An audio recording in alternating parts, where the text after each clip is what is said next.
Hello সবাইকে, তোমরা নিশ্চয়ই খুব ভালো আছো। সবার ভালো কাটুক। আর এই যে এনাকে দেখছো, ইনি হলেন আমার ঠাকুমা শাশুড়ি, মানে আমার হাজব্যান্ডের ঠাকুমা। আমি যখন প্রথম যেদিন আমি বিয়ে হয়ে এসেছিলাম এই বাড়িতে, তো আমার পিসিমণি মানে আমার পিসি শাশুড়ি বলেছিলেন যে আমি নাকি তাদের মা।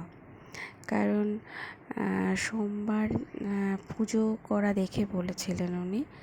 তো আমার ঠাকুমা শাশুড়িও নাকি শিবের খুব ভক্ত ছিলেন এবং সোমবার করতেন।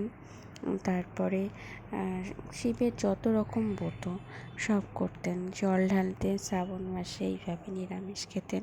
তো আমিও সেটা করি আর কি।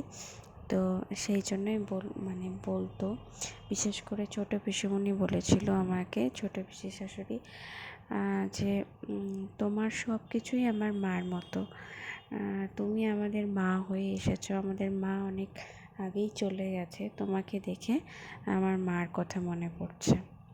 তো সেদিন ওনার কথা আমি প্রথম শুনেছিলাম। তো আজকে ওনার মৃত্যুবার্ষিকী। আমি সকালবেলা উঠেই প্রণাম করে এই মালাটা পরানো হয়েছে।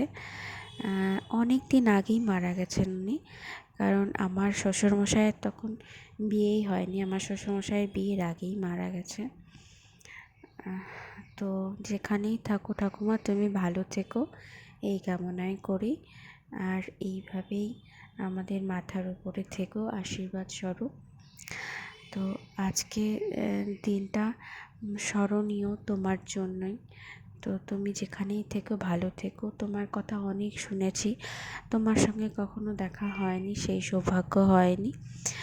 তো তুমি যেখানেই থেকো ভালো থেকো, আমার প্রণাম নিও।